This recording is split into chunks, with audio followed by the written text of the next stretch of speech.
Vamos hoy a los mártires de Vietnam. Llama tanto la atención la cantidad de mártires que hay. Continuamente el sacerdote cada 2 por 3 sale vestido de rojo, revestido de rojo, porque Cristo tiene esa capacidad de enamorar a tanta gente de toda edad, raza y condición que ya no les importa perder la vida. Si les importa, porque todos estos mártires les gustan las comodidades igual que a nosotros, les gusta vivir, les gusta dormir en un lecho cómodo, les gusta comer rico, pero aman más a Cristo y entonces están dispuestos a cualquier sacrificio. Y hoy nos vamos hasta Vietnam, donde celebramos a 117 mártires, 6 del siglo XVIII y los demás del XIX, sobre todo entre 1835 y 1862, poco después de la independencia de estos países americanos. Celebramos a 117, pero es muy difícil de calcular cuántos fueron. Hay cálculos que hablan, los más benévolos, 100.000, y algunos hablan de 300.000 mártires. ¡Qué cantidad de gente dispuesta a morir por Cristo! Vietnam está en la península de Indochina, es la franja más oriental de la península de Indochina, que entonces no se llamaba Vietnam. Eran 3 reinos, el de Tonkin, el de Annam y el de la Cochinchina. Siempre decimos, eso está en la Cochinchina, porque es lo más extremo de la China, del oriente. Ya más allá ya te vas a las Islas Filipinas. Y bueno, pues es un país que se independizó de China ya en el siglo X y fue colonizado por Francia en el siglo XIX, con todos los inconvenientes que una colonia tiene. Por eso aquí no hubo colonias, gracias a Dios. Aquí hubo virreinatos. Aunque hablemos del periodo colonial, esto fue un virreinato. Las colonias, pues se limitaban los países colonizadores a quedarse ahí en las costas y ahí tenían sus puertos para sacar las riquezas de aquel lugar y bueno, no se hizo demasiado para aquellas gentes, muy distinto a lo que se hizo en América, que se penetró en todos los lugares, los más cómodos y los más incómodos, los más ricos y los más pobres, y en todos los lugares se buscó evangelizar, lo primero, transformar al evangelio, convertir. Pero las colonias, bueno, sobre todo en una época ya mucho más moderna, pues no se hizo mucho, pero bueno, pues Francia, que perseguía a los católicos dentro de Francia, se daba cuenta de que los misioneros eran buenos, porque daban un buen rostro de lo que era Francia, y entonces en el extranjero curiosamente se apoyaban las misiones, aunque en Francia no. Pero bueno, antes de que llegase esto en el siglo XVI, un jesuita francés, el padre Alejandro Rodes, pues, el apóstol del Vietnam, llegó allí, empezó a evangelizar en el siglo XVII, y fue expulsado, después de convertir a 6.000 vietnamitas, 6.000.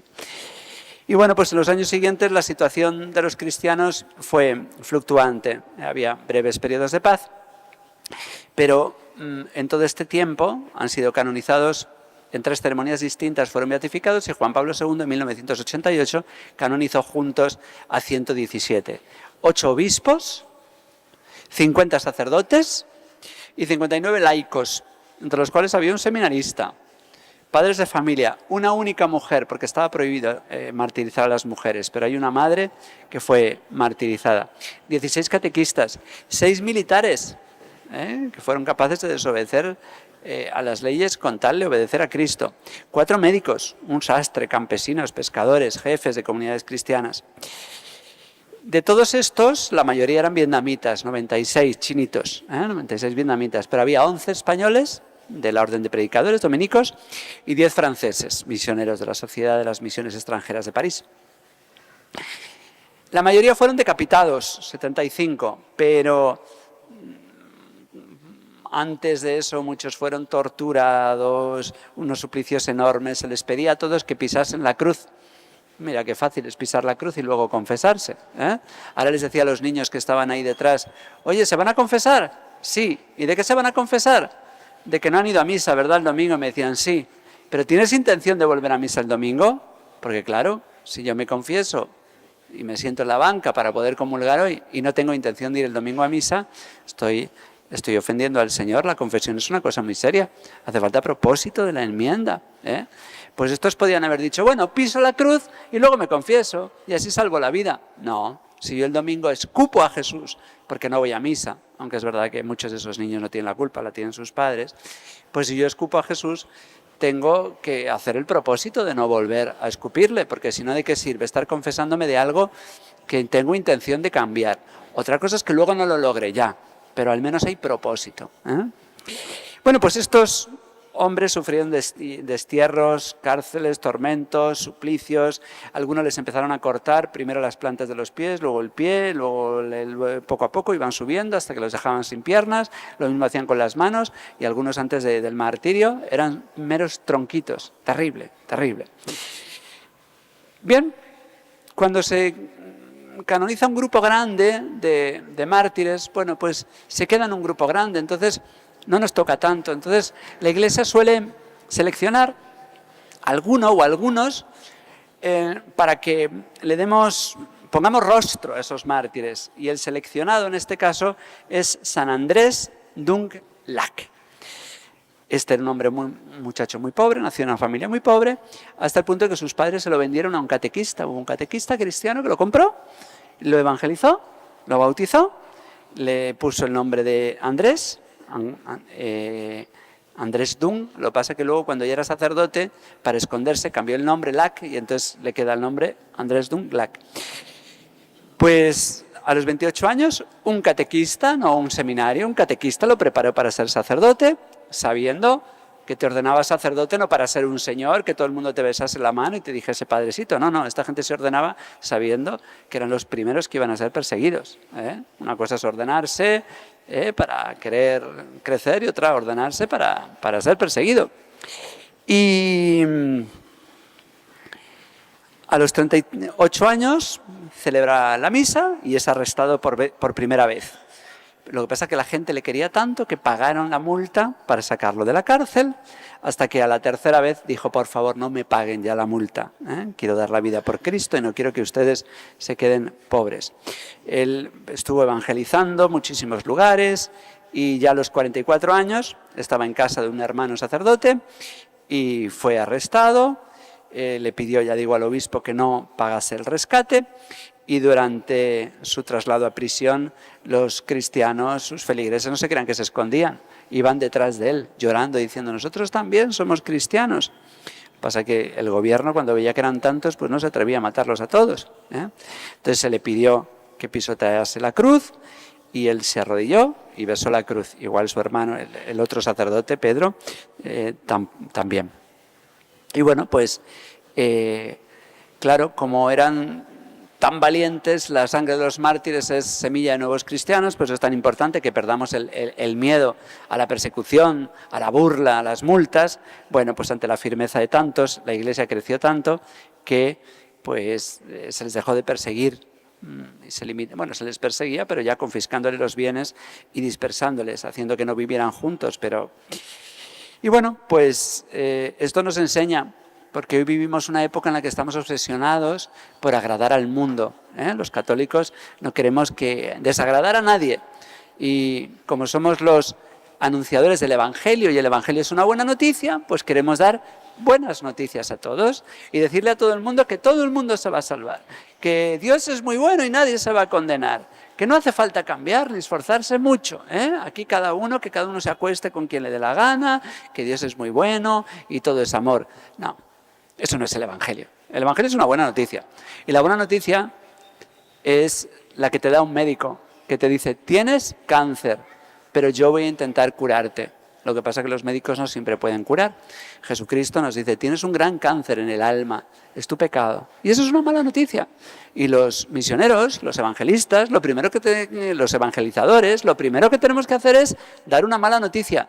Tienes cáncer, eres pecador, eres ladrón, eres borracho, eres adúltero, eres fornicario, eres egoísta, eres corrupto, eres vago, eres iracundo. Esa es una mala noticia. Tienes una enfermedad. Es un buen médico el que te dice, cuando vienes con un cáncer: no te pasa nada. Y al final te mueres y dices: vaya médico, no supo lo que yo tenía, no me advirtió. Nosotros esperamos que el médico nos diga la verdad. Es verdad que hay gente muy boba. Yo conozco gente que dice: no voy a ir al médico porque seguro que me va a decir que lo que tengo es feo. Hombre, pues no te quieres curar. Otra cosa es que te quieras morir, pues si te quieres curar, pues déjale que te dé esa mala noticia y luego que te diga cómo puedes llevar tu enfermedad, ya es que me va a costar mucho dinero, ya. Entonces algunos se van al brujo para que el demonio le dé buenas noticias y le engañe y le diga al demonio que con 4 bañitos de flores se va a curar. Te engaña, el demonio nos engaña. Pero el médico a veces nos dice, bueno, pues tengo una buena noticia, te puedes curar, pero la operación va a ser cara. Bueno, pues haz actividades, mira cómo es, pide un préstamo, pero hay una opción, ¿eh?